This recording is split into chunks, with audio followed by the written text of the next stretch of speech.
Welcome everyone. I'd said we'd start at 4.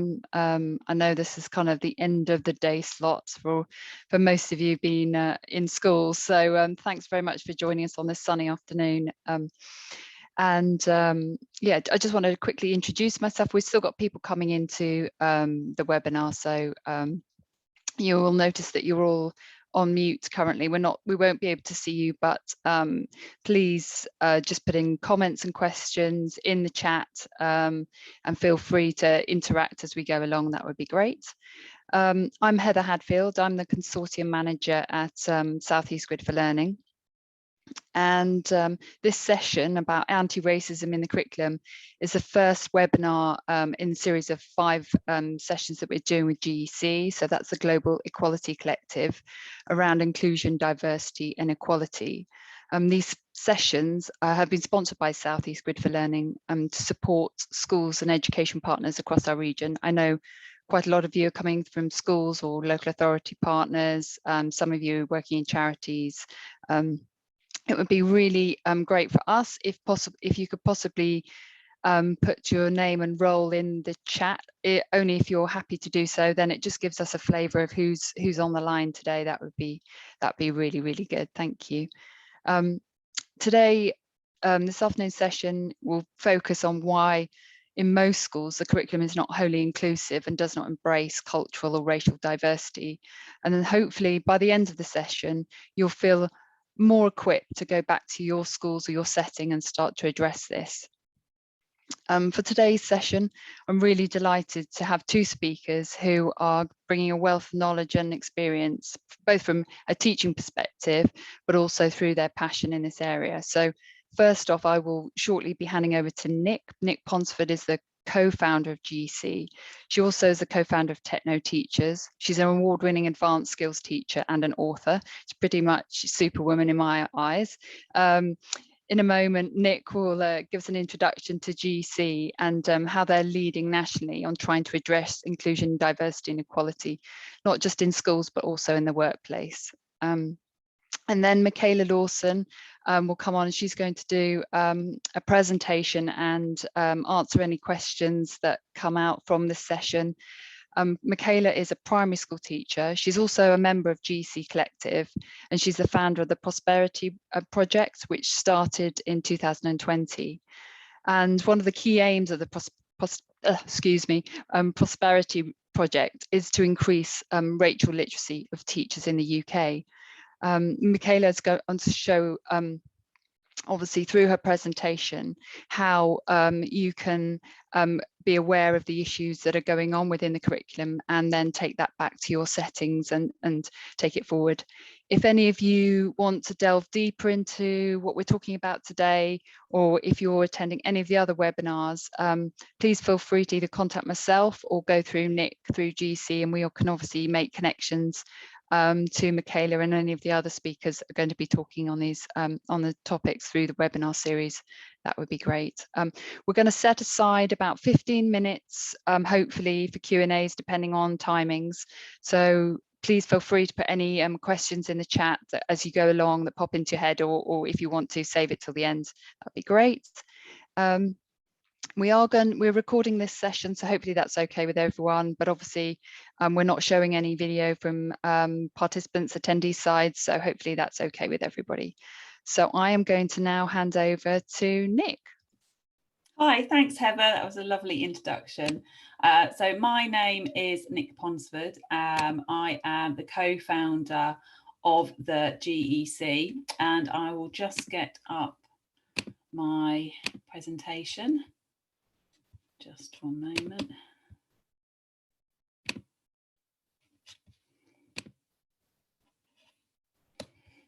Okay.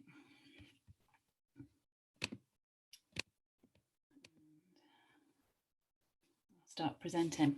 So, as I say, I am Nick from the Global Equality Collective. What I'd like to do is give you a very quick whistle-stop tour through what we do and give you a couple of thinking points, really, as we start this off before I hand over to Michaela. So, Today, we want to look at anti-racism in a curriculum. What I'm very keen to do is look at it from lots of different points of view, from a personal, from a professional, and kind of an aerial view when it comes to education as well. So any comments, please pop into the box, and Heather, Michaela and I will pick them up as we go through. And we are very much here for any more help you want going forward. I want this to be a real sort of solution-focused use of your time. So the GEC was created by myself and Kat Wildman. I started teaching in 2001. I spent 10 years in the classroom. I won a teaching award. I was nominated by students and staff, which was brilliant. And it allowed me to write teacher training at the same time as being in the classroom. I became an AST in technologies and in teaching and learning.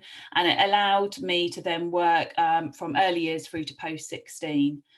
Most of the work that I've done in classrooms, I started at a regional and then started to work at an international level. When I had my first child who had needs, I had to come out of the classroom because flexible working wasn't on offer at that point. And I've worked digitally and remotely for most of that time. And specifically with an organisation called Achievement for All, which helps look at the lowest 20% of attaining students, and basically helps the school give more of a rounded sort of curriculum and find solutions in quite innovative ways. I was at this point where I was looking a little bit more of inclusion and trying to work out why there were still so many issues in education and why the dial wasn't changing. I've been so interested, I've actually started looking at a doctorate in bias in education. And at this point, Graham Andre, excellent primary school teacher, who was also in No More Boys and Girls, a BAFTA nominated BBC Two documentary, created a Twitter group. And in that group, he put Kat. Kat was digital product director at the Telegraph at the time. She was going to lots of meetings where people were trying to close gender gaps and asking a woman to come, as if one person can be the voice of the whole minority group or organisation. And we kind of felt there were a lot of similarities when it came to business and education. And as parents of 3 young children each, we also felt the way to really change the dial when it came to diversity and inclusion was to look at homes, schools and businesses. And that's what we do as a GEC. So I lead on education and Kat's on business, and then we've got Raising Rebels, which are our parent side. All the work we do is digital. We've met 6 times in the last 3 years. The last time was up at Department of Education before COVID. We are really keen to use technology as an equaliser. We've worked collaboratively in our careers, even before COVID, on this. And what we wanted to do was create a solution that wasn't necessarily wholly consultancy led, but was a way of making people who are experts in their own organisations, experts in diversity and inclusion in their organisations. Most of the time, this is what Kat and I look like on the other ends of screens as we get our work done. And we are the GEC. So the GEC, we look at the 9 characteristics of the Equalities Act, but we also go slightly further. We bring in social economic status and single parents. For me, social economic status is really important, and it goes beyond those identity politics as well. You will know that so much in education is driven by the class system that we've got in the UK. And when you look at any of the characteristics, you can see how they combine and how it's almost like pulling a thread. When you look at one, several more characteristics come in. And so what we're really keen on doing is tackling those multiple inequalities. And that's why we're global equality, because we go beyond the 9 characteristics. Today, we're going to talk about one of them in particular, with anti-racism. And when it comes to any of this, what we know is it's hard. When we first started to look at what could we do, what needed to change, and when we looked around, we realised no one else was doing it. We wanted to create a one-stop shop for where do you go when you want to start. If you're a business, organisations, parent, what do you do? And the thing that kept coming back to us, people want to talk about it, but what do you do next? You know, it is hard. Where do we start? Most of the work that we do comes to some form of bias. Bias impacts on us mainly because something's letting us down, and that's our brains. Our brains let us down because what they're trying to do is create mental shortcuts for us. So in 1 second, our brain is trying to process 11 million bits of information. Of that, we have about 50 that we understand a bit more, and it's only 7 that we really process. So at the moment, while you're listening to me, you'll be taking in some of the colours and the things that you can see on your screen. Your brain will also be aware of maybe the rectangle thing in the corner letting in light, which is a window. You might be aware of certain aspects of colour around you and sound. And what your brain's doing is creating shortcuts for you, so you don't have to process all the information that's around you. And we do this when we meet new people.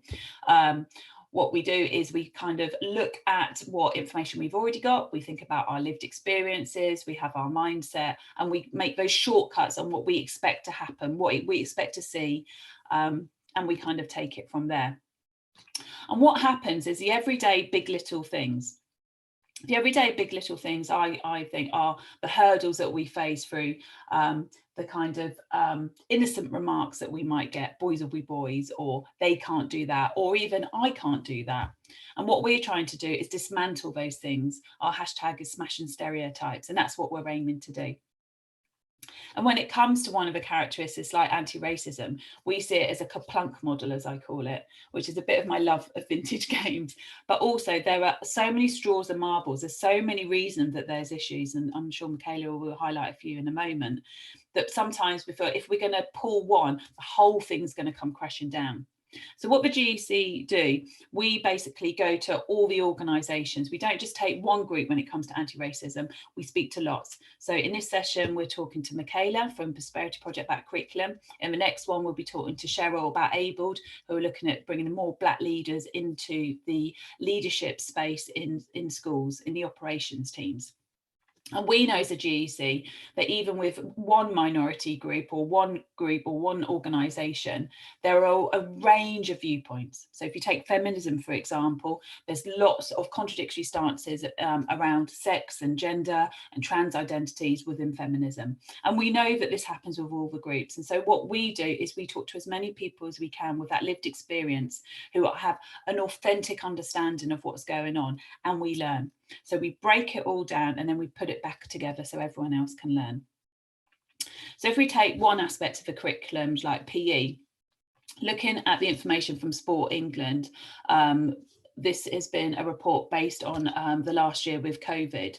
The figures have changed an awful lot. And so for us, you might think about how have I personally done PE? How have we tried to do it as a school? What have we noticed with the press around us? But what we may not realise that actually intersectionality is part of this. So when it comes to physical education and when it comes to sport, it has increased over COVID, which may not be a surprise. The levels of people getting type 2 diabetes has gone up by over a third. What I found interesting with this survey, it was for young people. It was young people that took up that 10% of who have become more inactive. So this was based on adults from 16 upwards. And actually it was the students and the young adults, those from a lower socioeconomic status, that actually had the highest number of inactivity. The other number that's jumped up as well in the last year is those with disabilities, and particularly those with 3 or more impairments. And really interesting, I found, was actually by 20%, so a fifth, men have actually become more inactive over the last year, with both Asian, excluding Chinese, and Black backgrounds going up that 19.5%. Now, we know that the British economy, it basically has a 39 billion industry when it comes to PE. And with sports.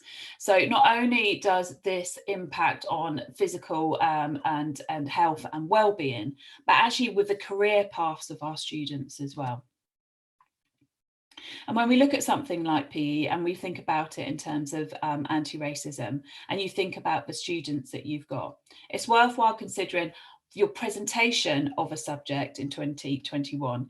And at this point after lockdown, what does it mean to those students? What messages are we trying to get across? What are we trying to bring in? And how inclusive is it? And how diverse?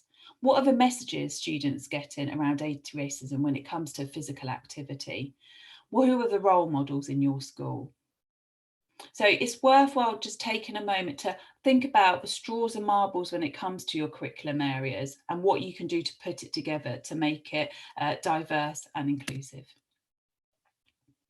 Education today impacts attitudes to sports for future generations, and that can be in a positive or in a negative way. I would like you to think about just one aspect with your curriculum and what you could do to help the attitude of your future generations. Part of that is deconstructing what disadvantage is now. The work that I've been doing this year, we've looked at actually getting rid of that term and calling it for what it is, looking at where those people might be underprivileged, looking where communities can be under-resourced, and looking where there are multiple inequalities. And if you have a quick look at this waterline of visibility, you can see that although we might have appearance at the top, actually, when we start to look down at all the different impacts of those things, again, we get those straws and marbles.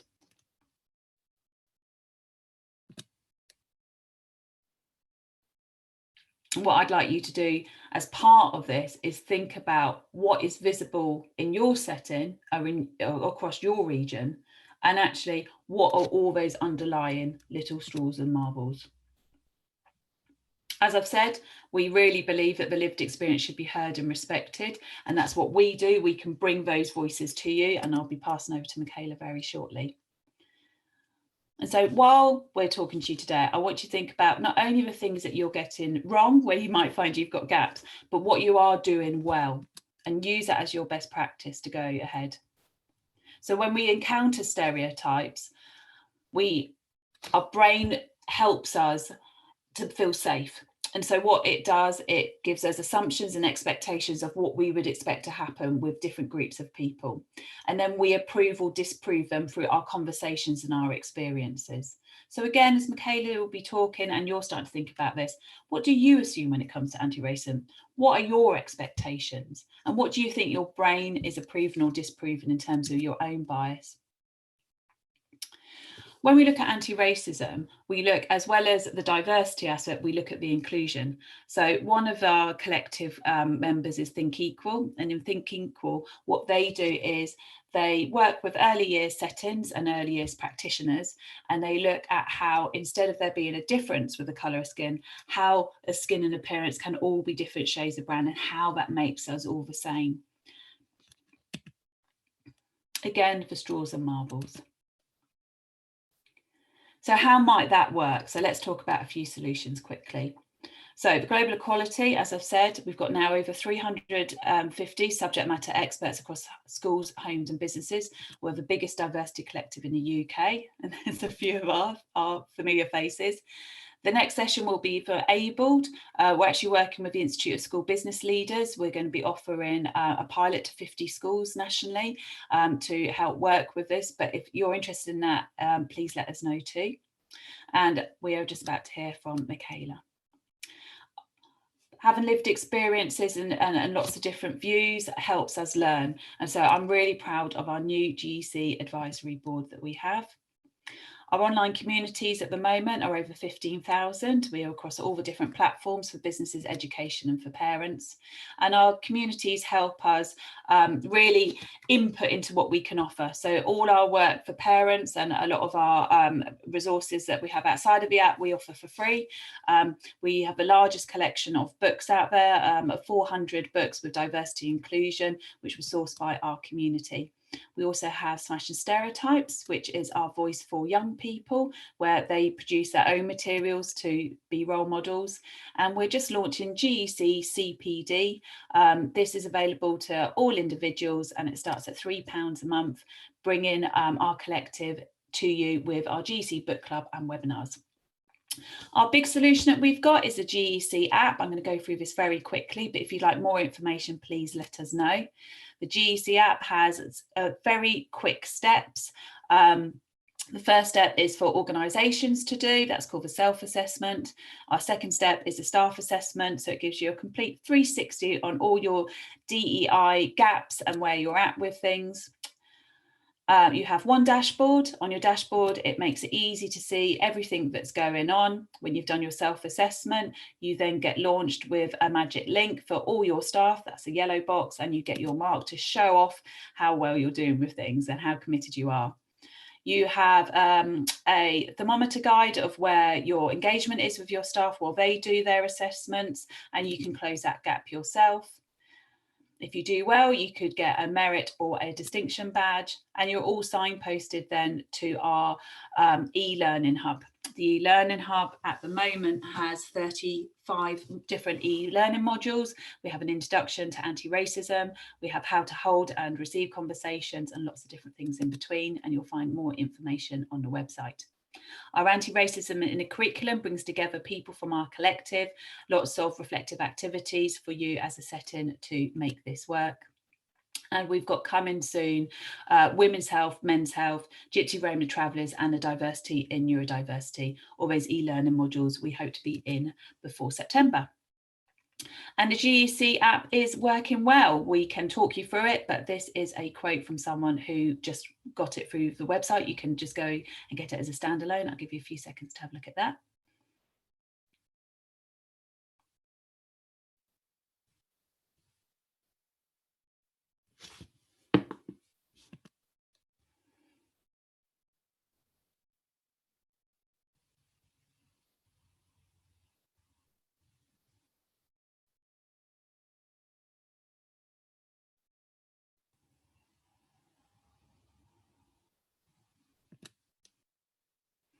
We've even got schools now who are using elements from our website. We have the GEC manifestos and values on the website. Instead of having an Equalities Act, this GEC member decided to use this as their equality piece that are now in all students' calendars and diaries and posters, and we're really proud of that.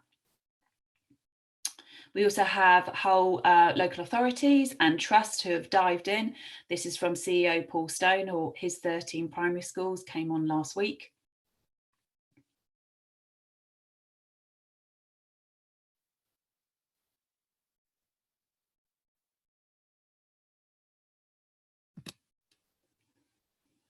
And we have many more. And we only launched in December. We've already had 50 schools come on board. We've got a reach of 45,000 students, so you're not alone when you come on. And what we're advising schools do is they go through the app first, which has got a registration fee of £150, which we know PTAs can help raise if you haven't got those funds, or we can help you with that. And then the idea is that if you need further information, you go to someone wonderful in our collective, like Michaela.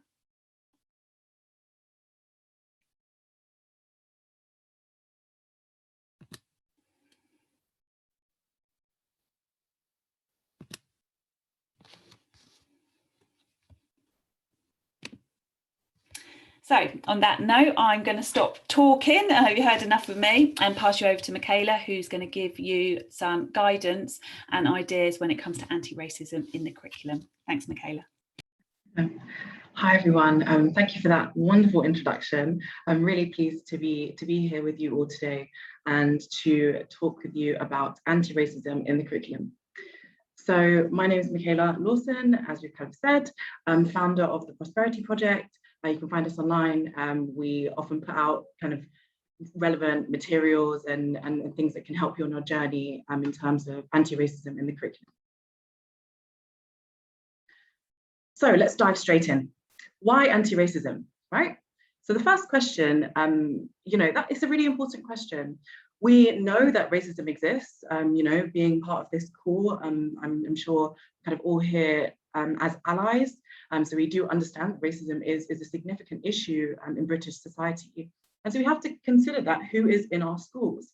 So recent research would indicate, well, this is kind of from the Census Survey 2011, because the most recent one hasn't come out yet, but minority ethnic children make up almost 17% of 0 to 15. So that's already 17%. And this number is even higher if we think about this in terms of state secondary schools and state primary schools. There's 23.2% and 27.6% of primary school children are from ethnic minority background. And we know that those children are the ones that will be, you know, targeted and kind of victims of racism. So we have to consider that, and we have to use, you know, our positions in schools as leaders and as teachers to really fight against racism that we know exists. And so, you know, taking from the McPherson report in 1999, I know it's going back a while back now, this key recommendation that consideration be given to amendment of the national curriculum aimed at valuing cultural diversity and preventing racism, right? So this was a recommendation given in 1999 in the wake of Stephen Lawrence's murder. And you know, what we can see now is, even with the most recent really tragic event and death of DeJohn Reed last week, we know that these recommendations are still relevant in 2021. And I guess all of this is really contrary to that Sewell report, right, that came out recently, and you know, which has been heavily criticized for its inaccuracies. We know that we need to take racism as fact and not incidental. So we know that we need to do something about it. And you know, we are ideally placed in schools to do something about this and to use our curriculum in a way that will promote anti-racism. With that in mind, let's ask this kind of first question of, what does the curriculum say? So the curriculum states that it introduces pupils to the best that has been thought and said, helps engender an appreciation of human creativity and achievement. And there's two main aims here: promoting the spiritual, moral, cultural, mental, and physical development of pupils at the school and in society. And the second aim, preparing pupils at school for the opportunities, responsibilities, and experiences of later life. Right? So this is what the DfE are saying. They're saying that this is what the curriculum does. But I guess the reason why you know, some of these words are in bold here is because it makes you question some things about what do we actually mean when we're saying these statements. So firstly, who decides what's best? Who decides what is the best that has been thought and said? Who is included when we talk about human creativity? Who is included and who is excluded from that? Also, there's an emphasis here on the spiritual, moral, and cultural development, you know, as that kind of comes first in the statement, as opposed to the mental and physical development, almost demonstrating that the development of children should be linked in some way to assimilation to societal norms and customs. And then lastly, which experiences are we preparing them for? You know, does our curriculum prepare children to go out into a increasingly interconnected society and diverse world? So questions there for us to kind of reflect on. And now I'd like us to just highlight some of the issues and the problems that the curriculum does actually have currently. Okay, so this first one of lack of representation, which we all know. In lesson materials, textbooks, there's an absence of people racialized as Black or Asian. Actually, recent research from the Center for Literacy in Primary Education in 2018 showed that children were 8 times as likely to encounter an animal main character than a human main character who wasn't white. 8 times as likely, even though that we know that those children are in our schools. Secondly, colonialism has shaped our experience of the world as British people. Too often, the impacts of colonialism, though, on global majority individuals, you know, as devastating, has been played down and glossed over. We don't talk about it. For example, one of the reasons why the Industrial Revolution was so profitable for us was because of the financial profits and gains of the transatlantic slave trade. But do we consider this when we talk about colonialism and migration? The truth of our colonial past has to be uncovered for us to be able to move forward. Thirdly, whitewashing. Whitewashing is glossing over or covering up of Black identities and a focus on Eurocentricity. For example, think about movies where a character in the actual, in life, right, in reality, is racialized as Black, but a person racialized as white is cast as a character. For example, Gods of Egypt. I don't know if any of you have heard of that movie. It also happens in our curriculum, for example, when we study the Egyptians. We might present the Egyptians as having lighter skin and kind of resembling the Egyptians that we see in modern day, right? But the ancient Egyptians would have had much darker skin and, you know, more kind of typical African features. And so, you know, when we don't represent it in that way, it is that whitewashing of content. And so that kind of leads me nicely on to point 4, the omission of stories and histories. Often stories from Black and Asian communities are missed out entirely. For example, when we talk about and study World War I, we often don't speak of the Sikh soldiers who contributed to that fight.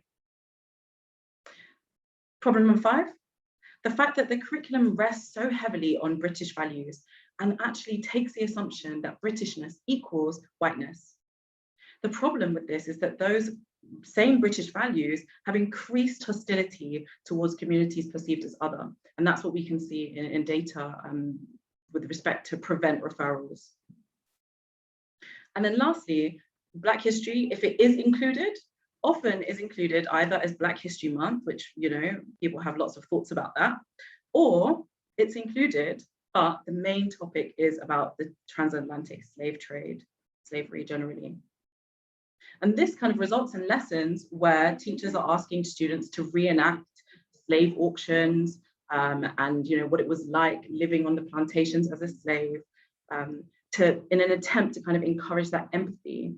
But this is actually deeply traumatic and problematic for Black children, and, you know, can really sometimes make a mockery of an incredibly sensitive and serious issue.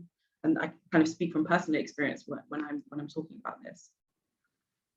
So those are kind of the overall, what I would say, the kind of limitations or issues in the curriculum currently. But I, you know, don't want it to be all sad and gloomy. I think that there is things that we can do about this, and we can fight against it. So what can we do? These are 3 recommendations that I would kind of provide for you to consider taking back into your school setting and settings, you know, with whatever your role is, and why this is important to you. So firstly, using anti-racism as a core value.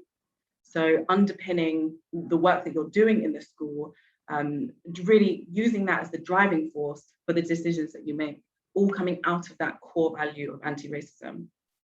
Secondly, using decolonialism as a lens, okay? So using that as a perspective to view the curriculum materials in. For example, as I just mentioned, when you're looking at World War I, for example, or migration generally into your local area, it could be thinking about the perspectives outside of the traditional norm, which tend to be the perspectives of white British individuals.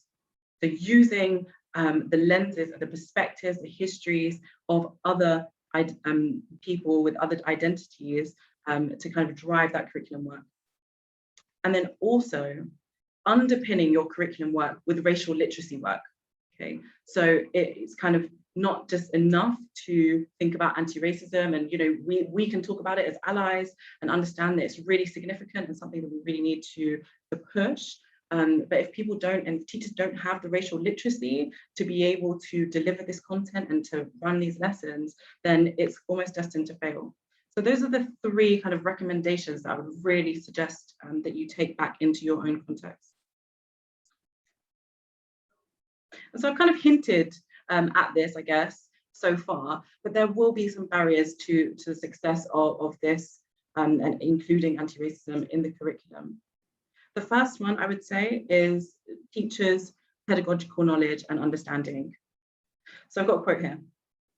Mobilizing a curriculum that embraces Britain's diverse and multicultural history does not only hinge upon the content taught to pupils, but perhaps of equal importance is how teachers are supported pedagogically and professionally to teach diverse curricula effectively, accurately, and confidently.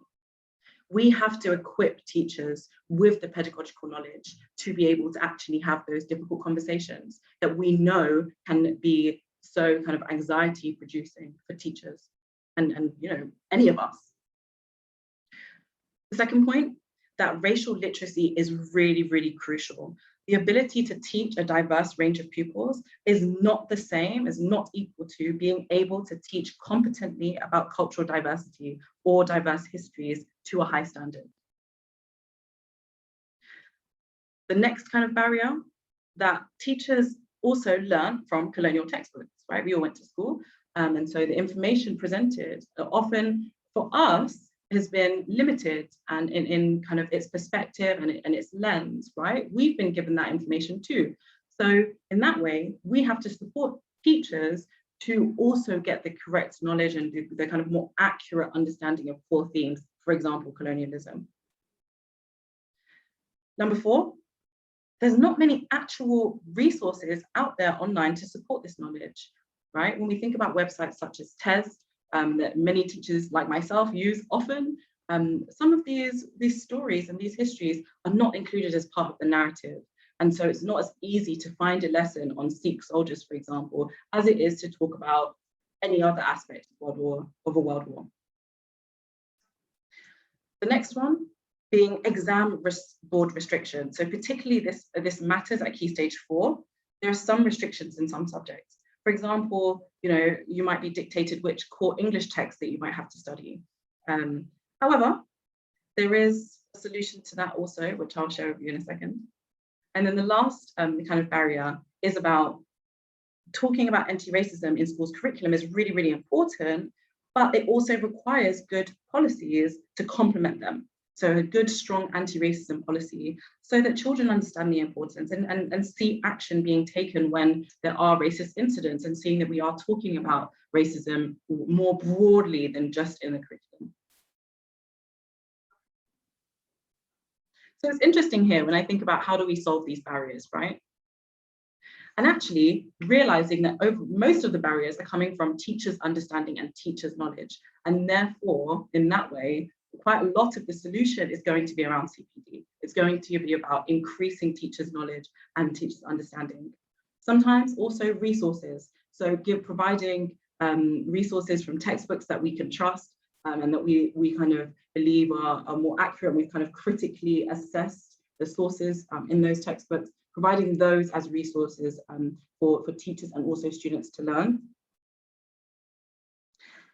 And we also will have to kind of embed a critical thinking mindset in teachers so that when we're not just giving them the content at that particular time, but they're able to encounter any resources or any subjects and actually critically assess the resources that they're using, the histories that they're telling, and the perspectives that they're sharing with the children. So if we look at kind of the other issues, such as the availability of resources, we might have to do other things to support that and to actually fight against that barrier, right? For example, PPA time, giving teachers the time out to actually resource lessons. It could also be relying on an external provider, such as us. I'll explain what we do in a second, to actually give them the resources and actually just enable them to start this journey off. As well, when we're thinking about exam board restrictions and how to counteract that, we have to review the exam boards that we currently are using to see if they're best fitting our school community. And then if we do choose a particular exam board, for example, AQA, we need to critically examine the material that we're getting from them. So one of the English recommendations or core texts for Key Stage 5 of GCSE, Key Stage 4 English is to read Shakespeare's plays. And one of them is The Merchant of Venice. Now, that's a really good opportunity to talk about anti-Semitism, because of the way that Shylock is treated in the play, and actually using the work of the Globe Theatre, who are embarking on anti-racism projects to kind of decolonize Shakespeare and the kind of messages that are weaved into his plays. So it's kind of just looking at that, even when you've chosen an exam board and you feel like there's some restrictions there, we know that there is some room to maneuver and actually still critically assessing the information that we're sharing with children. And then lastly, if we don't have a anti-racism policy, we make one, right? Or we include it, we make it explicit. We might already have an equality policy in the school, for example, or an anti-bullying policy. And usually sometimes racism is kind of put in as a kind of almost like an afterthought, really, or there's a hint towards anti-racism in that policy, but making it really explicit is going to be key. So what do we do so far? How can we help you? We have two main areas that we can kind of help you with the curriculum. Firstly, we have a curriculum program. So this is a year-long program, or at least a year-long program. And it essentially takes where you are at currently with your curriculum in your school, and we start the journey towards decolonizing. So we start with collecting staff, student and parent voice about your curriculum. What are they saying? Because we want that to be really the driving factors, or the driving force really behind the project. So understanding what they're saying about the curriculum and how parents and students interact with different racial groups. Then we follow this up with training. We come in and talk to your staff. Why should we decolonize the curriculum? What room is there for anti-racism in the current national curriculum that we might teach? Or even, you know, if you aren't a state funded school, independent sector, for example, looking at your curriculum also, how can we do that within this, what you've already got? The next phase is an audit. So it includes kind of looking at what you've got and assessing it for example, are there positive Black role models in geography, in that subject, for example. And we will provide our framework that will assist there. I'll explain more about our framework in a second. But yeah, starting the groundwork for evaluating and auditing our curriculum and seeing what we might need to do. And that's not always, you know, creating a new topic or you know, a completely new unit. It can just be small tweaks. You know, for a unit that you're already covering on war, for example, including those Sikh soldiers, is a really small tweak that you can make that will have a massive impact. Then we kind of look together to put towards a implementation strategy. So how are you going to roll this out throughout the whole school? And then lastly, we review it. So we start with a 3-month review. We come in and just talk to your leaders. How is implementation going? Is it being successful? How are teachers responding to the material? How are students responding to the material? What sort of issues are cropping up there? And then lastly, the final review, which is after we kind of go back in and survey your students, your staff and your parents again, and see, you know, has there been an impact? Has there been a shift in mindset based on the changes that you've already made? And that's usually a year after you've started with us. So that's the year-long program. And after that, you will have a curriculum that, you know, at least the staff are starting to critically examine their materials, and you will have lots of pointers in different subject areas to tackle racism in your school. Now, I mentioned our framework as being part of this, and I'm really, really happy to share this with you.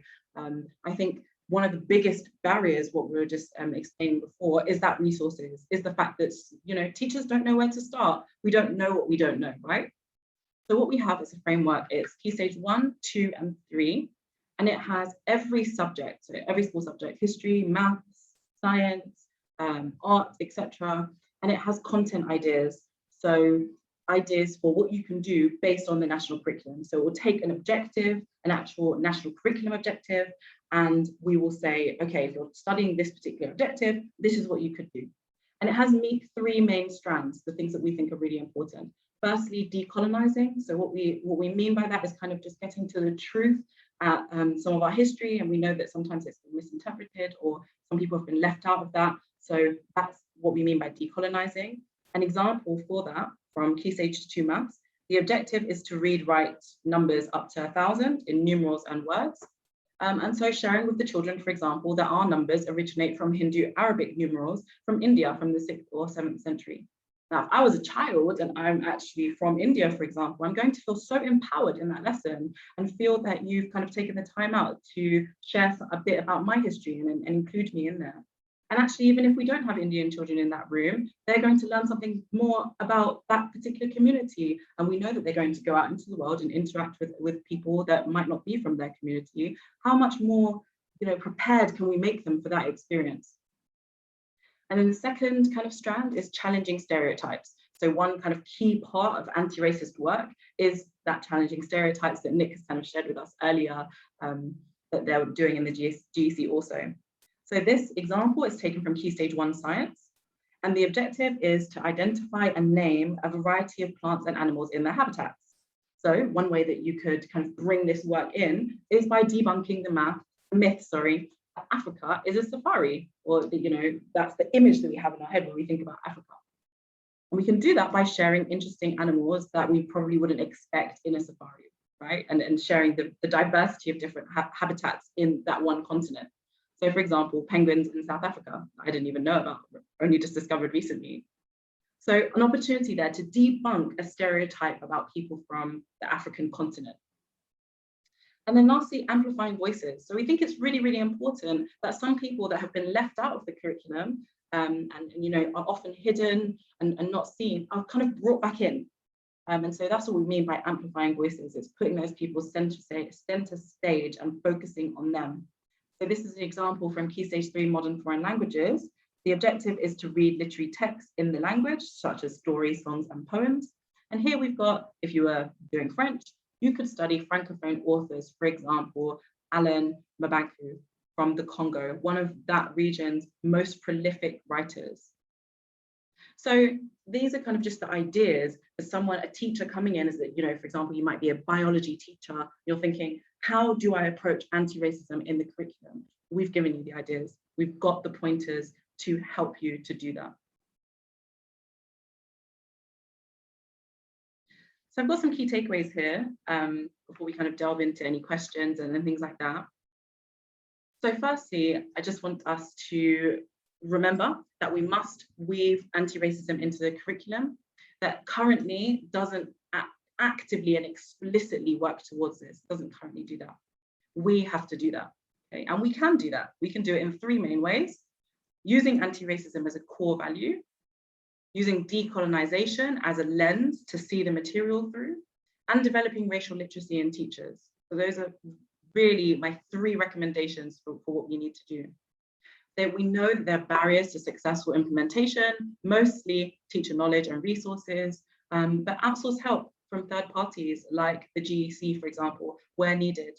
And lastly, make anti-racism a priority. And I'm so glad to say that you have done that by showing up today and by kind of engaging in this material. I just want to leave you with this quote. It's one of my favorite quotes from James Baldwin. It's actually featured front and center on our website. And it's, not everything that is faced can be changed, but nothing can be changed until it's faced. And I just think that's so powerful and kind of a way to just leave us feeling like we can do something about this issue. So I'm going to stop sharing there, and then more than happy to kind of take questions and let's kind of get into that. Michaela, I want to say a huge thank you from myself and for everyone who was listening. I think there were some amazing practical and immediate takeaways from that. So thank you very, very much. If you have got any further questions, if you want to pop them into the chat, Michaela, I'll let you have a little look at that. There's a few comments in there. So one of the things I kind of wanted to pick up on was after being in the space for the last 3 years, what's really interesting when you look at education is we almost immediately want to jump on things and go, well, we want to have that done. And almost like you want a diversity inclusion to be done to you. And what the research shows is it doesn't change the dial. So doing a workshop on something will not change the dial in your setting. These elements need an intelligent, a sustainable, a real sense of change in a whole organisation in a way that you look at things. I was pleased to see that someone was asking about unconscious bias, and that's a really great way to get started. But one of the things that I have learned with all of this is if you want a workshop on unconscious bias, that's one way to do it. But actually what we're trying to do is disrupt that a little bit. And so the reason that I've worked with different school leaders and different people and created the GEC was to change how that works and to put all that information and all that training into the hands of organisations from early years through to post 16. And then when you want to do the deeper dive, when you feel that you've got your staff set ready, that then you start to do the work more with organisations like Michaela, and in the way that she said that she can really thoroughly go through your curriculum and help everyone come up with ideas. So I actually, when people say, can you come and do a webinar face to face, a lot of the time now I say no, because actually what I want you to do is not spend your money. Don't spend £400 on me coming in for a morning and doing something for an hour. Spend it on the app. Get the viewpoint from every member of staff you've got in an easy digital form, and look at what they are saying to you. Look at what they're saying about your policies. Give yourself that 360 and use that as your starting off point. Don't waste your money on having someone come in for an hour talking at you. You know, really own this and do it well, because I think these subjects deserve that respect. That's me on my soapbox. I don't know what you would say with that, Michaela. Yeah, I just wanted to kind of really reiterate what you said, because it's so important. That's very much what we believe, and I think that's probably why we've connected. But so, you know, it is about listening to what you've already got, hearing from the people that are where you are, because otherwise me in my office in Slough can't come and help you if you don't know what that's saying. And otherwise it's just almost, you know, this classic tick box activity where it's like, oh, let's just get this in and then we'll be done with it. No, I think what you were saying about it being a real systematic approach, and kind of prolonged and really spending time actually using the voice of your community is so important. Really, really important. Yeah, and I think, you know, it's about being able to assess where you are and get the voice of your staff as well. So digital doesn't just mean on, you know, e-learning. Digital is a way of capturing voices. It also allows a psychologically safe place for people to be authentic. So one of the things that we do, the GEC app in particular, it is a way of asking your staff what they feel, and they are more likely to give you an honest response in an anonymized digital form than they would in a face-to-face meeting as well.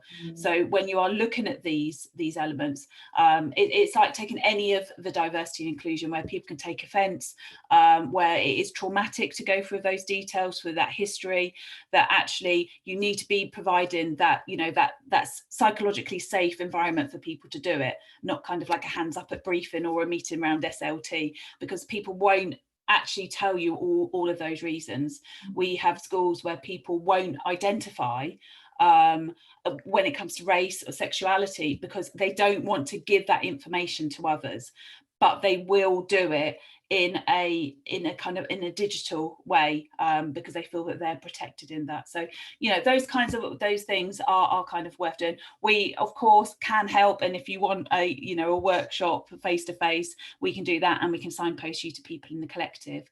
But what we wanted to do was look at the research that's out there, look at what's going on, and try and actually create teacher training that works, that changes teachers' attitudes, that really impacts on the students' experiences. And we all know that those inset days where most people are sat with their arms crossed and they want to get on with their marking and do something else. And actually, when they're asked about it in a year, they don't remember what that is. This is a way of changing it and modernising it.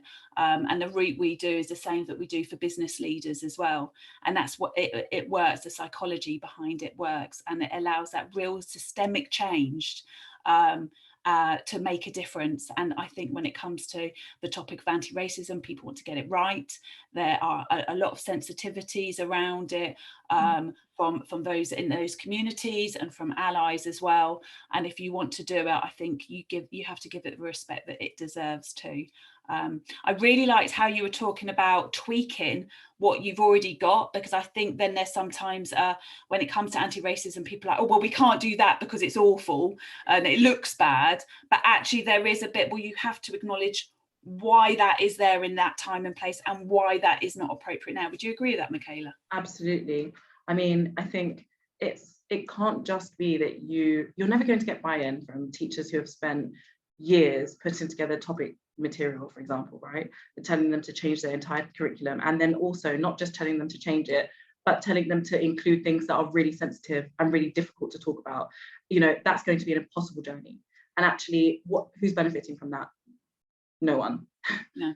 So what you can do is, as you say, make tweaks to what you've already got, and just kind of present the information that you already have, but in a more accurate way, or include other people's perspectives. And, you know, sometimes that's just missing, and it's really easy fix to just include that information. And you just think, you know, that's a massive impact that will have a massive impact on the students that you serve, and also for you as a teacher, getting a better understanding of the people in the world around you.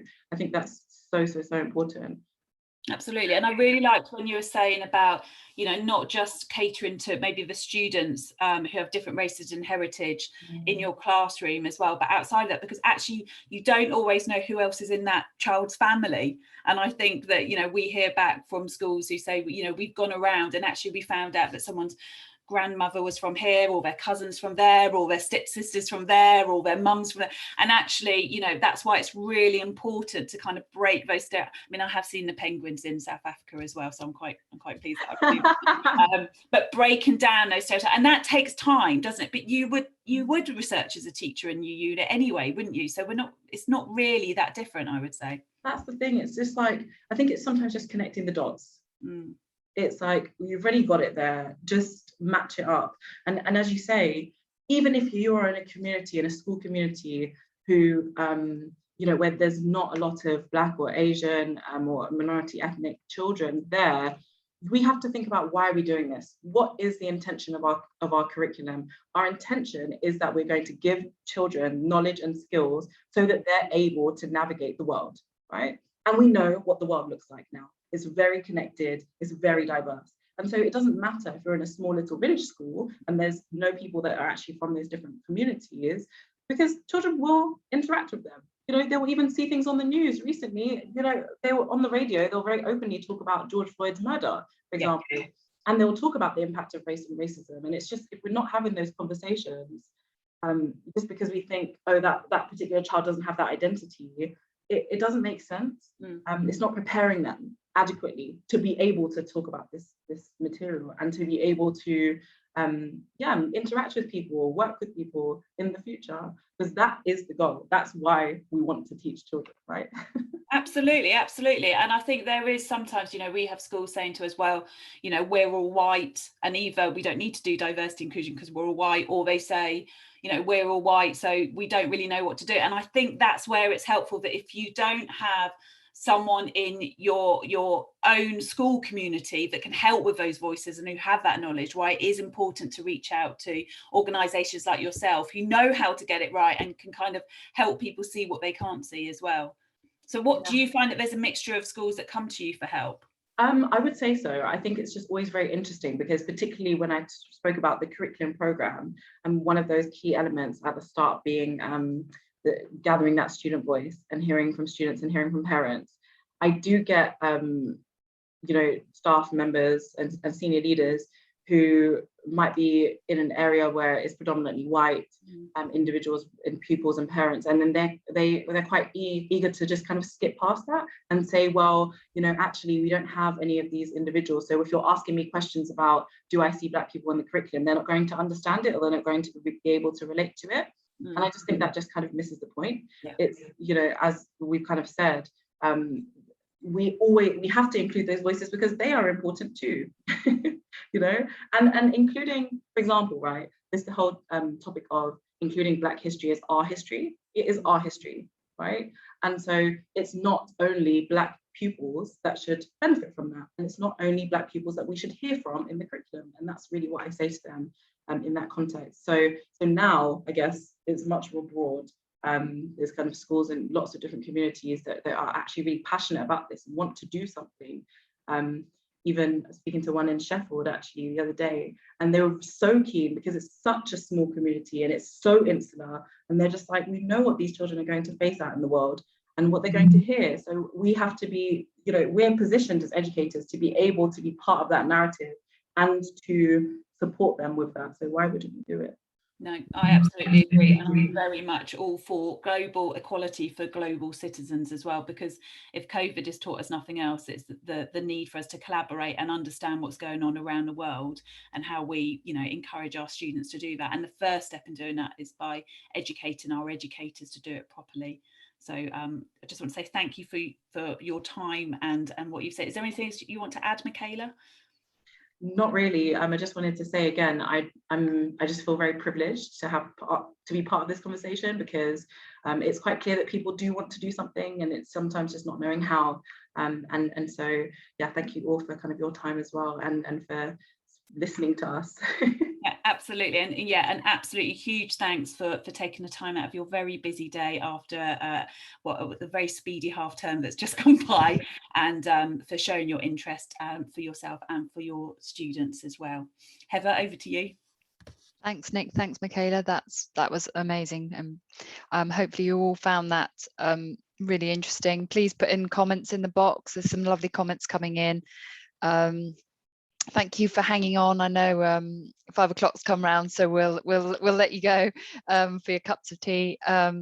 If any of you are interested, we've got 4 more sessions running on different topics. So check out the Southeast Grid website if you're interested in attending having some more stimulating discussions on various subjects like neurodiversity and safe schools. And we've got one on anti-racism in the workplace as well. So please sign up, and thank you for your time, and massive thank you to Michaela and for Nick. Great presentations and really stimulating discussion. I hope people go away feeling like empowered now to kind of get on and do stuff within their communities. So thank you both.